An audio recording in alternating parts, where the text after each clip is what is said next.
Today, we're diving into a really provocative idea. What if the future isn't nearly as random as it feels?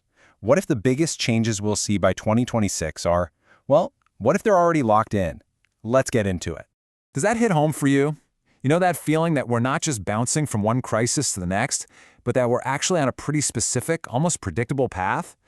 The source for this explainer says that feeling isn't just you being paranoid, it's you picking up on a much larger pattern. So the idea here is that big events, they don't just happen anymore. They seem to arrive almost prepackaged. It's like they come with their own ready-made villains, the emotions we're all supposed to feel, and even the pre-approved solutions. It's almost like the conversation is over before we even realize it started. So what is going on here? To really get our hands around this, we need a new way of looking at things. The argument is that we need to stop seeing the world as just one random chaotic event after another.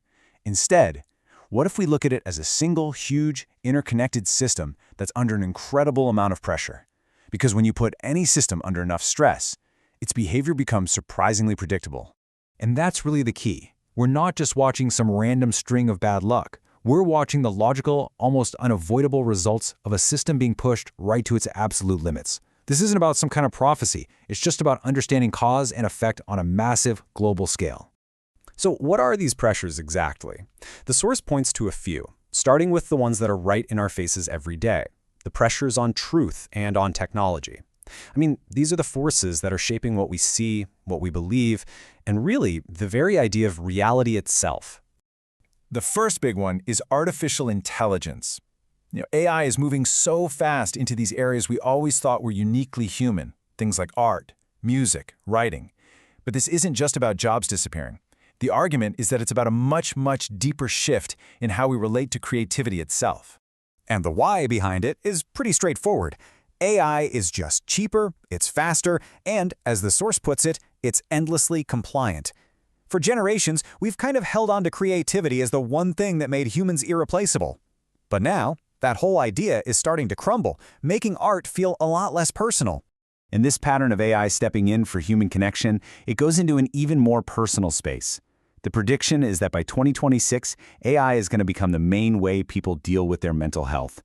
We're talking more people confiding in an AI about their deepest thoughts than in an actual human therapist. And you can kind of see the logic, right? An AI is always there for you, it costs less, and it listens without any judgment. If you're feeling alone, that is an incredibly tempting offer. But this creates a huge conflict, because now your deepest thoughts are just data. And what happens when the AI's guidance starts to subtly become influence? And that leads us right to the next pressure point, a coming tidal wave of artificial content.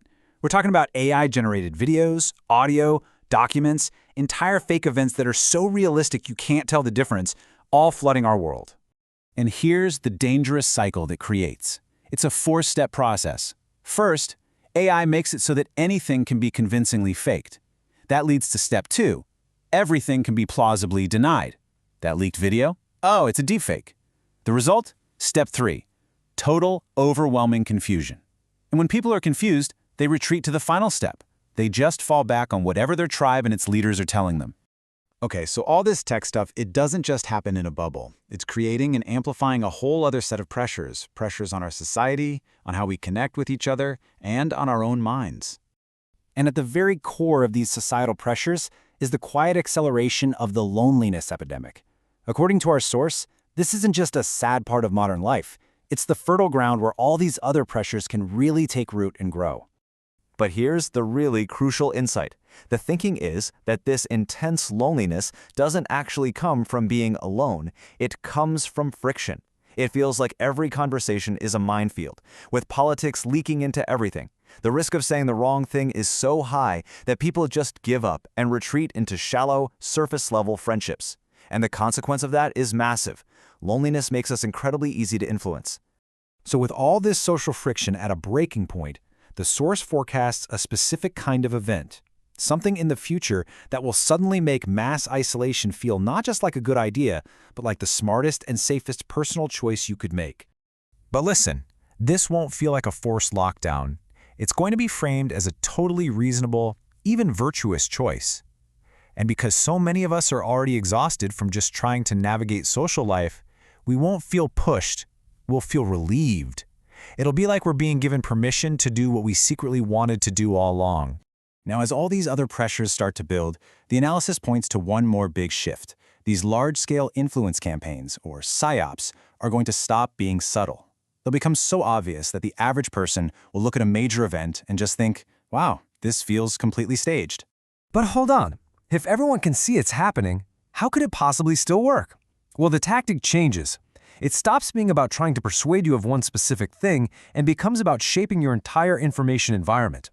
The systems will control what you see and what gets buried, and the ultimate goal is just to shape the boundaries of what feels normal to even think or say out loud.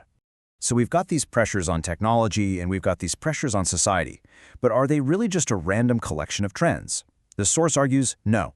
They're all symptoms of a single underlying condition. And this really gets us to the core idea. You can look at the world one way, as just random chaos, or you can see all these events as connected expressions of one single thing, a system under pressure. It's all a chain reaction, you see.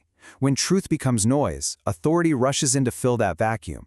When connecting with other people becomes too hard, isolation starts to look pretty good.